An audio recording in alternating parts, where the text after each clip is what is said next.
अस्सलाम वालेकुम viewers, next path consultant के प्लेटफॉर्म से आप लोगों की खिदमत में हाजिर हुए एक नई अपडेट के साथ। मोस्टली हमारी अपडेट्स इसी हवाले से होती हैं जो कि हमारी क्लाइंट की क्यूरीज होती हैं या जिसके बारे में हमारे क्लाइंट्स जानना चाह रहे होते हैं, उस बारे में हम आपको आगाह करते हैं अपने चैनल के थ्रू, ताकि आप टाइमली इस चीज़ से अपडेट रहें और मार्केट में कोई भी ऐसी चीज़ जो नहीं आती है उसके बारे में आप आगाह रहें। तो आज की अपडेट है टैक्स के हवाले से, 7E टैक्स के हवाले से। जैसे कि आपको पता है कि गवर्नमेंट की तरफ से एक और टैक्स 7E लागू किया गया है।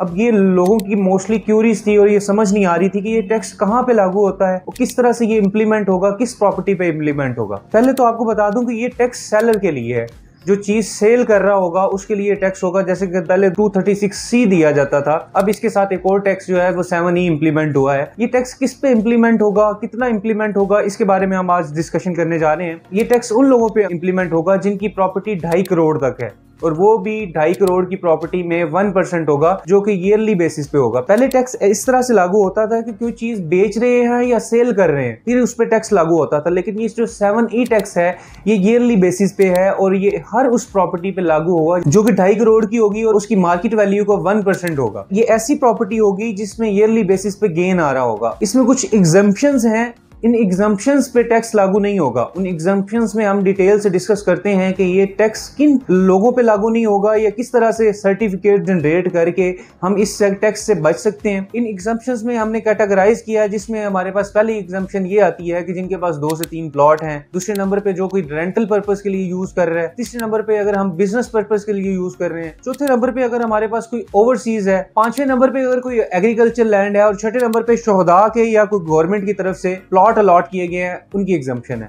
तो हम 1 बाय 1 सबको डिस्कस कर लेते हैं। पहले नंबर पे 2 से 3 प्लॉट जिनकी मालियत तो आपकी है लेकिन उनकी मालियत 2.5 करोड़ से कम पड़ती है, उस पे 7E टैक्स लागू नहीं होगा। दूसरे नंबर पे ऐसा घर जो आप अपने पर्पस के लिए यूज कर रहे हैं, जिसकी मालियत 2.5 करोड़ से कम है और उसको आप रेजिडेंशियल पर्पस के लिए अपने लिए यूज कर रहे हैं और डिक्लेयर किया गया है, उसके ऊपर 7E टैक्स लागू नहीं होगा। इसके बाद रेंटल पर्पस के लिए जो कि आप रेंट डिक्लेयर कर रहे हैं FBR की वेबसाइट पे, उस पे भी ये लागू नहीं होगा। तीसरे नंबर पे अगर आप किसी प्रॉपर्टी को बिजनेस पर्पस के लिए यूज कर रहे हैं और आपने उसको FBR की वेबसाइट पे डिक्लेयर किया है, तो उस पे भी ये टैक्स लागू नहीं होगा। इसके बाद जो ओवरसीज पाकिस्तानी है, मतलब 183 डेज से ज्यादा जो बंदा बाहर रहा है या जो कोई परमानेंट ओवरसीज पाकिस्तानी है, उसके ऊपर भी 7E टैक्स लागू नहीं होगा। इसके लिए सिंपल सा वे है, आपने FBR की वेबसाइट पे जाना है और सर्टिफिकेट जनरेट करना है कि मैं ओवरसीज पाकिस्तानी हूँ, और आपके ऊपर ये टैक्स लागू नहीं होगा। इसके बाद कोई एग्रीकल्चर लैंड है, आप उसको डिक्लेयर कर रहे हैं कि आप उसको एग्रीकल्चर पर्पस के लिए प्रॉपरली यूज कर रहे हैं, तो उसके ऊपर भी 7E टैक्स